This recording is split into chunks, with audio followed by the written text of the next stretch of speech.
Thank you for joining me for today's Beastwatch News Update. News from the Internet's most comprehensive Bible prophecy news website, BeastWatchNews.com. I'm Kimberly Rogers Brown. This week, artificial intelligence. How is it changing your world and fulfilling Bible prophecy? The tension between Russia and Ukraine heated up this week, with Ukraine calling for a NATO rescue. Russia and Iran are making friends and influencing people and preparing for a great big war, which just got a lot hotter with President Donald Trump's help. Find out how. But first, a peace plan for Israel. President Donald Trump's administration told Israel this week that it will present its long-awaited Middle East peace plan early next year. Israeli Ambassador Danny Danon told journalists that the peace plan is complete and that the administration had discussed timing with Israel to unveil the proposals. The Israelis say early next year is the best timing because it will be several months before the elections in Israel. Danon called the early 2019 unveiling a window of opportunity, meaning that a later unveiling will interfere with Israel's elections unless they wait until next fall. Israeli elections may be held by next May and could cause a political shift in Israel depending on what is in the plan. It is not certain that Prime Minister Benjamin Netanyahu will want to engage in negotiations before the elections if he fears the plan will cause him to lose. Netanyahu believes Trump's plan could hurt the ruling Likud party. It appears now that Trump is delaying and could possibly wait until after Israel's elections. Hadashot TV News reported that Jared Kushner privately indicated that the plan's release might be postponed if Israel was embroiled in an election campaign. The Trump administration denies the delay, saying the plan will be released whenever it has the best chance of success. It makes me wonder if Trump will start trying to blackmail the Netanyahu administration between now and the elections to accept the details of the plan. We will have to wait and see if this happens. However, Likud's chaos could play into the hands of the underhanded Donald Trump. The Palestinians might also fall prey to Trump's blackmail. A fall 2019 release of the plan, which could come many months after the PA has lost aid from the U.S., could put the PA on the ropes economically, and Trump has stated that the Palestinians need to get something. Perhaps that something will be reinstituted economic support in exchange for signing a two-state solution. By the way, I know you've heard me say this before, but the two-state solution is nothing more than a return to the status of Israel right after the kingdom split in the time of Kings Rehoboam and Jeroboam.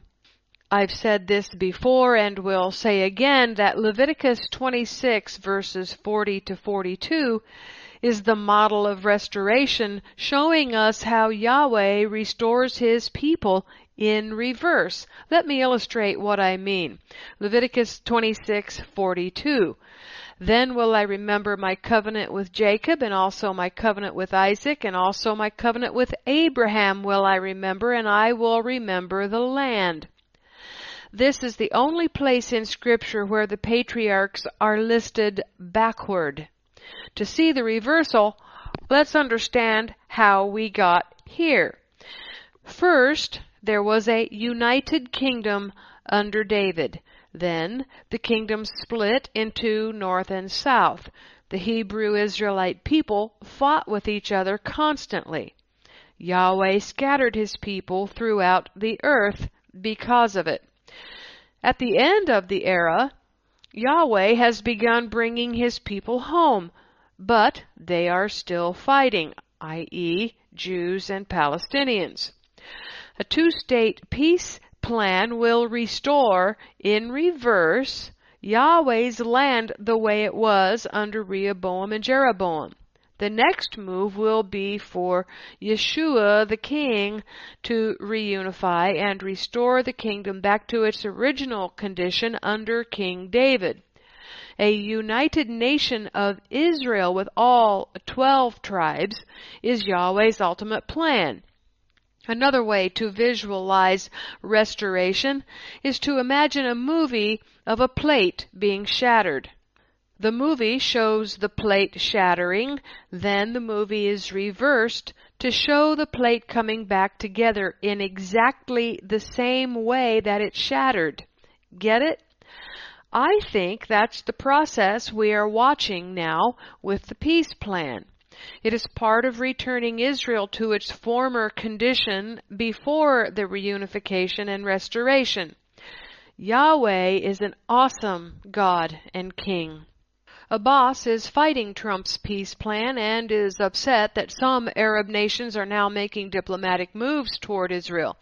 The nation of Chad is seeking normalization of diplomatic ties. Their ties were broken in 1972, but Chad's prime minister visited Israel this week in an effort to reestablish relations. Reestablishing ties with Israel is another sign the Messiah is coming soon. Why? These people are not Ishmaelites and Edomites, but Hebrews. They don't know why they want to reestablish ties with Israel, but it is in their DNA to want to return home. As one Mishkanim song, Lead Us Home, says, There is a place where we come from. There is a place where we come from. The seed inside us knows the way. Destined one day to return.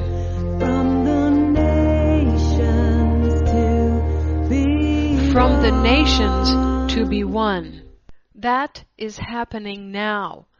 Yahweh's physical people's DNA, the seed of Abraham inside them, is leading them toward Israel. Other nations are following suit, and Abbas is worried and trying to stop the progress.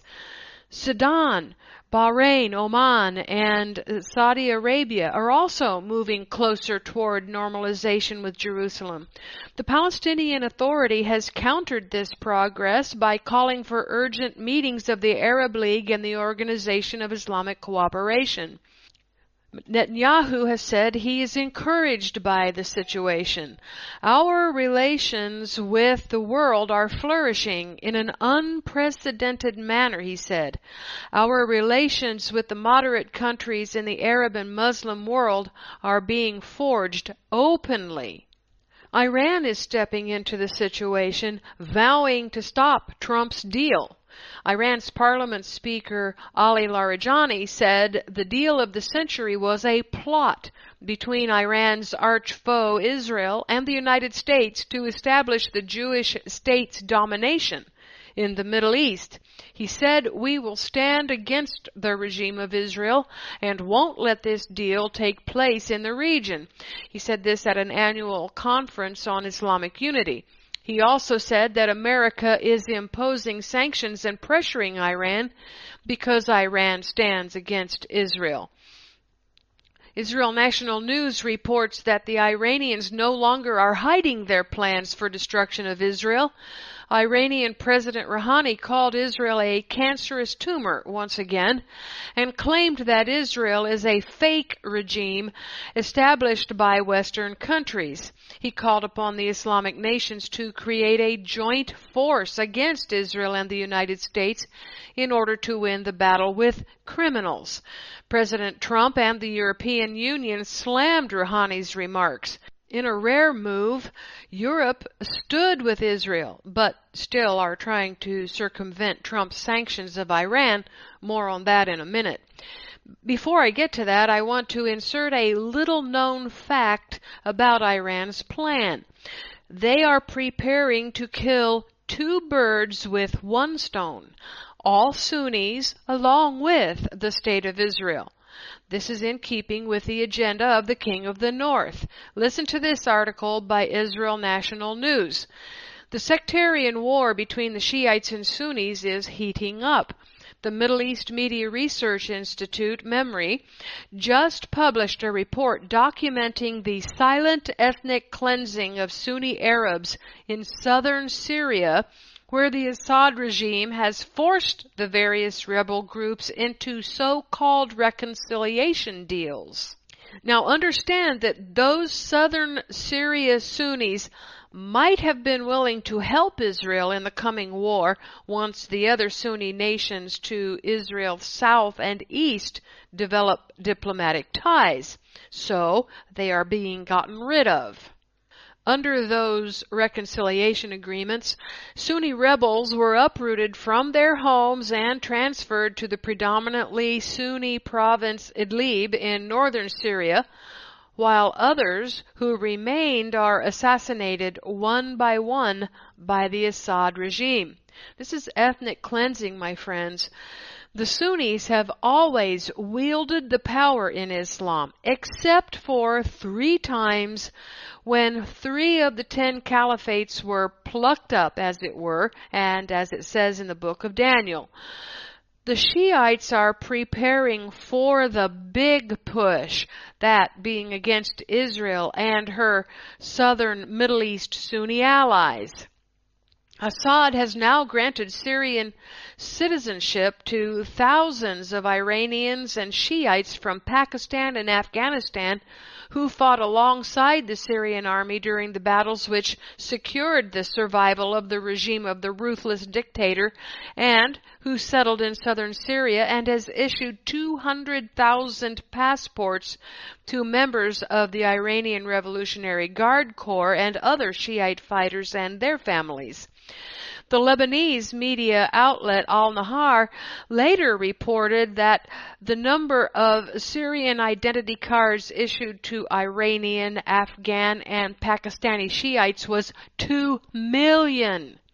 Almost all of them were members of the IRGC or Hezbollah, according to MEMRI. This move was aimed at granting the foreign militias legal status that would enable them to maximize their efficacy in the future. Iran will coordinate all of these militias when the time comes to attack Israel and Israel's Sunni Arab friends from Jordan, Saudi Arabia, Egypt, Libya, and so forth. Can you see how this is being set up? Iran will go south first to clean out the biggest Sunni threats, but Daniel 11:44 tells us that after they have conquered the south, they will go out all over the earth, conquering their other Sunni enemies, Turkey to the north of the Middle East, and the eastward Sunnis who are now reaching out to Israel, Bahrain, Oman, and others.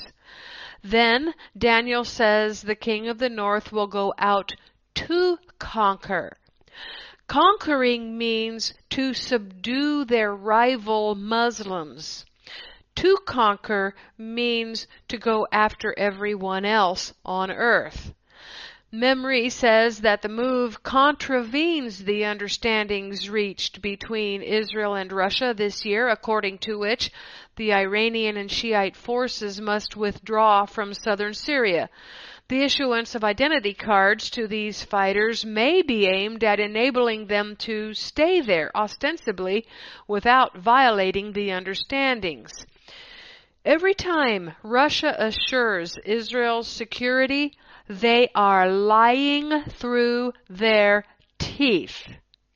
Another MEMRI report documents the continuing buildup of Hezbollah in southwest Syria, where the Iran-backed terror organization, which is in the possession of roughly 140,000 missiles, has built scores of bases, training camps, and underground military facilities while it controls the border area between Syria and Lebanon.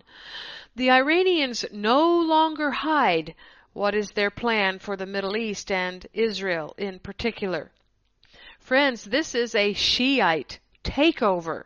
Hussein Salami, the deputy commander of the IRGC, said this weekend that Basij militia of the IRGC are spreading across the region, and that Palestinian Arabs, as well as Syrians, Iraqis, and Yemenites, are using the Basij as a role model in order to enable them to triumph over the Takfiri enemy and foil conspiracies of Israel, the United States, and al-Assad. This should send shudders down your spine. When World War III starts, it will be over very quickly. The West's enemies have studied and learned well the requirements for victory.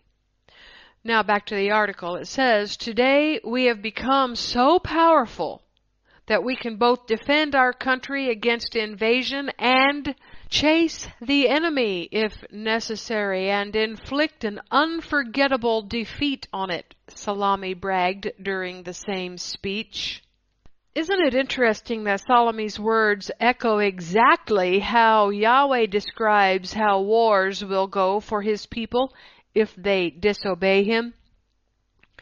The IDF, meanwhile, is preparing for a multi-front war now that it has become clear that the international community, with the exception of the U.S., will do nothing to thwart the encroachment of Iranian forces on Israel's borders via Syria. The Commando Brigade of the IDF just launched a large-scale 10-day drill to practice battling Hezbollah, Hamas, and others simultaneously. This is exactly what I've been saying would happen. In addition, an Iranian Sunni imam was shot dead in Iran this past week. It was an assassination. Another indication that Shiite Iranians do not want Sunni Muslims among them. Iranian authorities linked the murder to personal hostilities and tribal strife. Shias make up around 90% of Iran's population. Trump is issuing Iran oil waivers. France, Germany, Japan, China, and several other U.S. allies were given waivers by the Trump administration so they can continue buying Iranian oil. I'm asking whether Trump is serious about these sanctions. The sanctions are supposed to work against a complex scheme Iran and Russia have used to bolster the Bashar Assad regime and generate funds for Iranian malign activity. So does Trump want his sanctions to work or not? Furthermore, the Trump administration has reportedly told Israel that it will lean on the International Atomic Energy Agency to examine findings Prime Minister Benjamin Netanyahu presented to the world earlier this year that outline Iran's attempts to build a nuclear arsenal. These actions seem more like pokes with a stick than a true beating. Russia is helping Iran circumvent U.S. sanctions through an oil for goods exchange channel between Iran's central bank and a Kremlin-controlled Russian pharmaceutical company and bank. This allows Iran Revolutionary Guard to access Russian goods and services and generate revenue to continue funding their war preparation in the Middle East with Hezbollah and Hamas against Israel and the U.S. This is not only a way for Russia and Iran to overcome Trump's sanctions, but it provides funds beyond their wildest dreams for building the world's largest ever war machine, a war machine that will bury the West. The Kremlin openly declared its intention to help Iran counter the U.S. attempt to isolate Tehran economically with the sanctions. Putin's press secretary, Dmitry Peskov, and Russia's energy minister, Alexander Novak, admitted to Western publications that Moscow has no intention of ending its oil for goods program with Iran. Peskov went so far as to say in early November, those who designed and implemented those sanctions will understand sooner or later that they will not achieve their goals. Cargo transportation between Russia and Iran is expected to be increased by 30% in 2019 to 21. And it's going to happen because of that intercontinental railroad I reported on last year. Not only are China, Russia, and Iran building a new Silk Road that includes India and Pakistan, and even Africa, they are building an international rail, automobile, sea, river, and air transport services to assist in increasing the volume of international transportations that will circumvent the West's imports and exports altogether. What Obama thought to do to Russia and Trump thought to do to Iran will come back to the U.S. of A. to roost. President Trump's foreign policies, far from being successful, as it seems his economic policy is at home, is causing America's enemies to thrive. Pakistan is moving closer to China, Russia, and Iran. As America cuts aid, Pakistan is finding new strategic sugar daddies whose ambitions are antithetical to U.S. interests in the region. Two of these are Russia and Iran. Trump tweeted this week, "We no longer pay Pakistan the billions of dollars because they would take our money and do nothing for us," Bin Laden being a prime example, Afghanistan being another. They were just one of many countries that take from the United States without giving anything in return. That's ending. We're supporting Pakistan. We're giving them $1.3 billion a year, which we don't give them anymore, by the way. I ended it because they don't do anything for us. They don't do a damn thing for us. Pakistan's Prime Minister Imran Khan unleashed a barrage of tweeted rebuttals against Trump, speaking of the injuries that Pakistan has suffered in the U.S. war on terror in terms of lives lost and economic costs. There's a problem between President Donald Trump and Prime Minister Imran Khan. Both are loudmouths and bullies. Trump doesn't realize the long-term problems he is creating for the United States if he loses more ground with Pakistan. And Khan doesn't care whether he remains allied with the United States. Pakistan is moving closer to China, India, and Russia.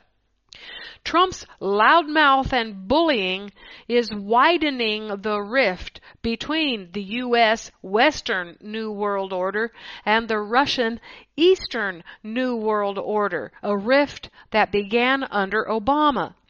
To drive my point home, to help you understand how critical Pakistan has been and should continue to be to the United States, I want to read from this Haaretz article. It starts by saying, even Prime Minister Khan's most vocal political opponents quickly rallied behind his response to Trump. There was righteous indignation because anti-Americanism sells across Pakistan. In the past, the Pakistani leadership has had to balance its explicitly anti-U.S. rhetoric at home with a clear policy of safeguarding shared interests with Washington. But Khan's direct confrontation with Trump on Twitter is a clear departure from that. There are two reasons for this abrupt shift. The first is Khan's own loud-mouthed and undiplomatic nature, which has seen him being compared to Trump even before either of them was elected as the state leader. The second is the U.S. decision to cut financial aid to Pakistan, which affects the coffers of both the civil and military leadership. With American aid increasingly shrinking, Pakistan no longer feels obliged to even pretend to toe U.S. policies. Both Trump and Khan put forward their states' positions in the most undiplomatic of manners, and Khan's completely contrasting diplomatic overtures toward other states like Saudi Arabia and China are further evidence that the Pakistani state now believes that its ties with the U.S. are no longer critical. Islamabad also feels that its financial needs would be covered by these two states, with Saudi Arabia recently giving Pakistan a $6 billion bailout package in exchange for diplomatic support amidst the crisis triggered by the killing of journalist Jamal Khashoggi. Stay tuned. I'll be right back after these messages. Thank you for listening to the Jerusalem Report on Beast Watch News. Full news coverage with a Hebraic perspective of the headlines fulfilling Bible prophecy. Remember to financially and prayerfully support Beast Watch News for keeping you up to date. Send your donation to Beast Watch News today. It takes money to operate this ministry, and your help is much appreciated.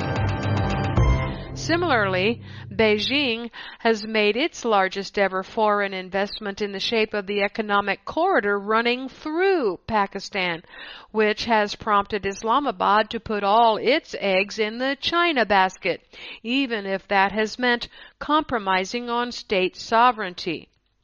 Trump's South Asia policy and singling out of Islamabad as the problem in the region has played its part in bringing the trio of China, Russia, and Pakistan together over a wide array of mutual interests in the region, including Afghanistan.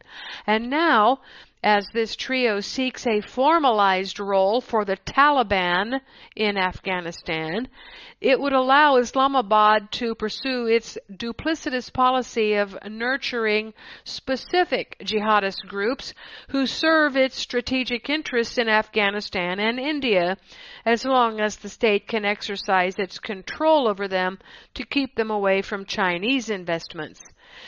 In accordance with this strategy, Pakistan has recently taken UN-designated terrorist Hafiz Saeed, a mastermind of the 26/11 Mumbai attacks in 2018, off its list of terrorists where he had been placed earlier this year to avoid the country being blacklisted by the terror watchdog Financial Action Task Force.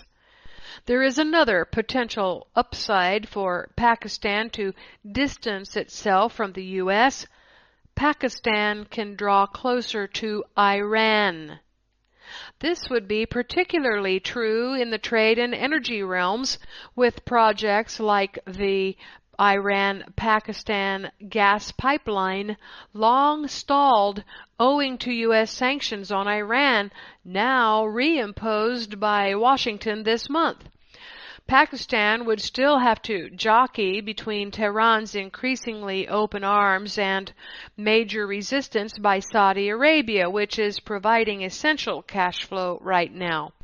With Russia and China orchestrating the Afghan peace process, jihadist groups continuing to function in the region, and Iran finding economic alternatives to ease the pressure of sanctions, the geopolitical picture in South Asia is diverging starkly from U.S. interests and policy. And while Trump, like Obama, is absolutely right to accuse Pakistan of providing sanctuary to UN-designated terrorists, Osama bin Laden, of course, being the most prominent example, the U.S. president's continued stick without nary a carrot in sight might just have pushed Islamabad away for good. Frustrations over that and the backtalk spearheaded by Imran Khan means bubbling tension only needs another trigger, tweeted or not, to plunge U.S. and Pakistan into a full-blown crisis. As Trump loses more allies for the United States, he is causing strategic weaknesses for the coming war with Russia and Iran. Donald Trump is doing as much as Obama did to destroy the United States of America, Mystery Babylon. Will her destruction come while he is still president, or is there another to follow? We shall have to wait and see. Pakistan is not the only front where Russia is pushing America's buttons. This week, Russia seized 3 Ukrainian warships patrolling the Black Sea after firing on them, captured the ship's sailors, and broadcast their images on TV. Russia claimed 2 small Ukrainian armored artillery vessels and a tugboat had illegally entered its territorial waters, attempted illegal actions, and ignored warnings to stop while maneuvering dangerously.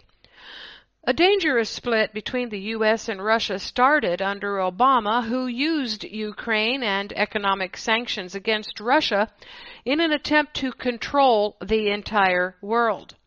Obama has as big an ego as Trump, and Obama risked everything on his maneuver to bring all the nations under U.S. control and to reinstitute imperialism, rule by a single monarch, to the earth. Obama didn't realize that Russia was a sleeping giant. He also didn't realize that he would get his wish to have the earth ruled by one king, only that king would not be him. Trump doesn't necessarily want to be the king of the earth, but he does want to repair the breach in the New World Order. Trump is a New World Order shill, a guy who pretends to not be part of it. Obama made this split, and Trump is making it worse and losing allies. Meanwhile, Russia is working to take back its territory in Europe, Ukraine. This is just one of many reasons why the West will find itself in direct military conflict with Russia. President Putin now says the Ukraine ships deliberately provoked Russia's response. As a result, Russia has blockaded 2 Ukraine ports, Berdyansk and Mariupol. 35 vessels have been prevented from carrying out normal operations, and only vessels moving toward Russian ports on the Azov Sea are permitted entry. Ukrainian President Petro Poroshenko is now calling for NATO ships to occupy the Azov Sea. Can you see how that might lead to war? Russia annexed Crimea in 2014 to prevent being landlocked when Ukraine became part of the European Union. Obama used the Ukrainian maneuver to attempt cutting off Russia from strategic shipping ports. The Crimea annexation prevented Obama from getting his way, and it put Russia in the best possible position to attack Ukraine from 2 sides while simultaneously attacking Europe from 3 sides. Crimea in the south, Russia's border with Europe, and the Arctic Circle. Russia might also try attacking Europe from the Atlantic Ocean via nuclear submarine. This is a situation that is not being reported much on any Western mainstream media, which is a shame because this problem could, I repeat, could blow up in everyone's faces on a moment's notice, and what a surprise it would be, too. I don't expect this to come to blows right now. I expect Russia will wait until Iran is fully capable of doing its dirty deed in the South Middle East, but, as always, we will have to wait and see. Now, let's turn our attention to artificial intelligence. The Industrial Revolution changed the world in ways that scholars are still trying to understand nearly 200 years later. Then came the Information Age. We lived through that one. We're still living through it. Daniel 12:4 says, "But you, O Daniel, shut up the words and seal the book, even to the time of the end. Many shall run to and fro, and knowledge shall be increased." Yeah, we get that now. But there is another huge change taking place right under our noses, and few see it, know about it, or even care. You should care. It's another end times prophetic situation. I'm talking about artificial intelligence. A friend sent me a jpost.com link. Artificial intelligence shall come forth from Zion. This link wouldn't load. After much buffering, it finally became an article about AI in the clinical workspace. Yep, no one wants to think about artificial intelligence coming forth from Zion. We all know that's Yahweh's word that goes forth from Zion, right? There must have been an uproar or something that prompted JPost to remove that reference about AI going forth from Zion in the title, because usually news URLs match the title of the article. But this article's title was changed to Around the World, Israeli Innovation Heals the Sick. However, you can still see in the address bar, Artificial Intelligence shall come forth from Zion. One European news channel is using an AI in one of its ads. And here, if you click this link, you can see a Lexus ad, the script of which was written by AIs.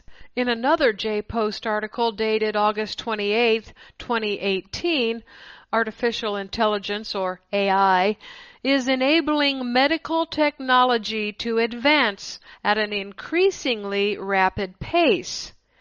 In Israel, Yep, this wonderful new technology is coming straight out of Israel. Israel that rejects Yeshua, but embraces robots and wants to send its robot message around the planet in mimicry of Yeshua when he comes to be our Messiah.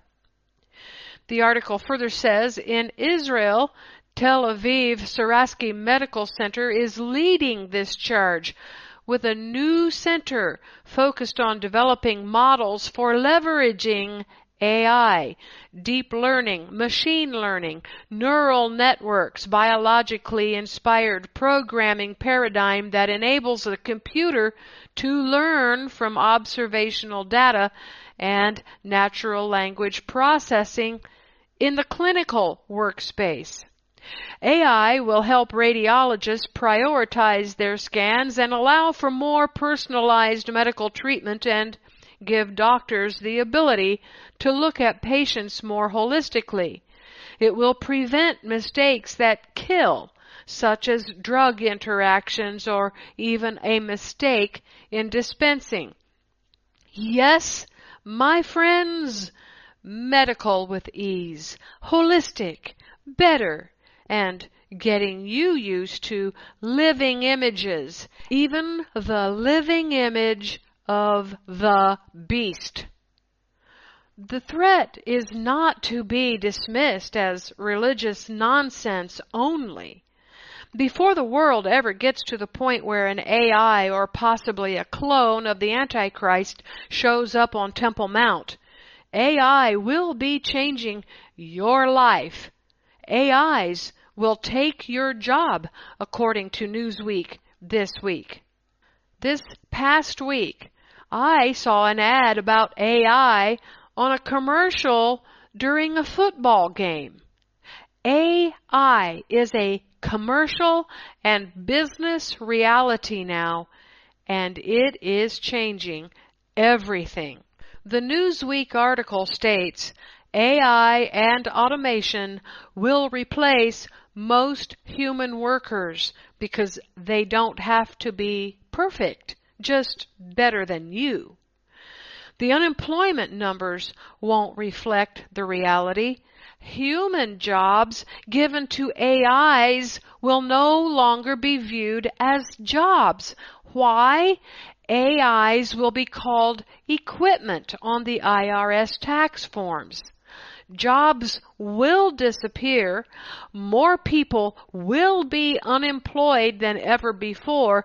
But because jobs will now be listed as equipment and unemployment runs out after 2 years, the unemployed won't be counted. More than 80% of Americans are not, even at this point, reaping the bounty of their own education and productivity. Unemployment is at a low point, but underemployment is rampant. It will be the underemployment that you won't hear about. Fully 20% of men aged 24 to 55 do not have full-time jobs, and nearly half of all new college graduates are unable to find a job that comports with their education. There can only be so many dog walkers and Uber taxi drivers. These jobs don't pay a living wage anyway.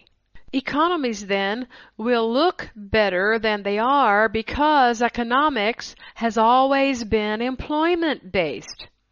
Coming soon, economic models will change to hide the fact that AIs are taking your jobs.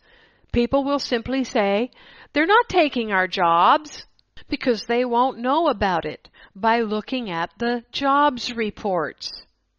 Robots loom large in discussion of work and its future, a conversation that can get mired in false assumptions. Until recently, many economists were skeptical that automation could permanently displace human workers on a large scale. People have always shifted away from work better done by machines, but the economic principle of comparative advantage predicts that humans will maintain an edge in many fields. Under this logic, technology will not displace us but set us free to do less dangerous, more challenging things, essentially the very things that make humans human. For example, in 2016, the National Highway Traffic Safety Administration officially recognized software as a driver of self-driving cars, thereby putting the nation's 4.1 million paid motor vehicle operators, drivers of taxis, trucks, buses, and Uber, on notice. Theoretically, this will free these drivers to fill new roles, such as ones in Amazon warehouses. But these warehouses are also becoming automated, as are any number of other places with jobs once filled by the vast majority of what economists call middle-skill workers, the very people who once populated and bolstered the American middle class.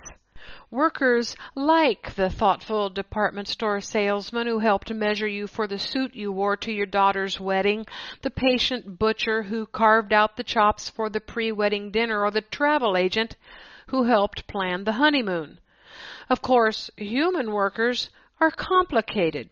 We get tired, hungry, distracted, angry, confused. We make mistakes, sometimes egregious ones. Machines lack our frailties and biases and are better equipped to weigh evidence fairly without prejudice or false assumptions. Perhaps most critically, machines can retain and process data far more accurately than we can, and that data is growing exponentially. And robots need not be perfect, only equal to or a tad better than complicated and expensive humans. And technologists are working hard to make sure they are a tad better. For example, in the case of retail, it's become clear that many of us avoid the self-service checkout line. We prefer the cashier to punch in our purchases rather than do so ourselves. So it seems that the job of cashier, among the largest retail employment categories, is not directly at risk, but Zeynep Tan, an MIT management expert who focuses on the retail sector, says self-service checkout is only a first step and not a terribly smart one. Customers recognized that self-service checkout is not an innovation, but merely a way of outsourcing the job to them, so they don't like it, she says. But new technology is coming that will make self-service checkout so much easier and faster, and that will have a real impact on retail employment. Hod Lipson, a professor of mechanical engineering at Columbia University, directs the Creatives Machines Lab, where he and his students train machines to be reflective, curious, and, yes, creative, including in the kitchen. He says automation and AI will take away pretty much all of our jobs. If not within our lifetime, then within our grandchildren's lifetime. This is a new situation in human history, and we're not prepared for it. Maybe we think we are, but we're not. We have to go through this, folks. It will get us to the Messiah. But don't believe the AI clone, hologram, or whatever it will be to deceive you when it speaks from Temple Mount. The resistance starts now. That's it for this Beastwatch News Update. This is Kimberly Rogers Brown signing off. Click over to beastwatchnews.com for full comprehensive coverage of all the headlines fulfilling end of days Bible prophecy.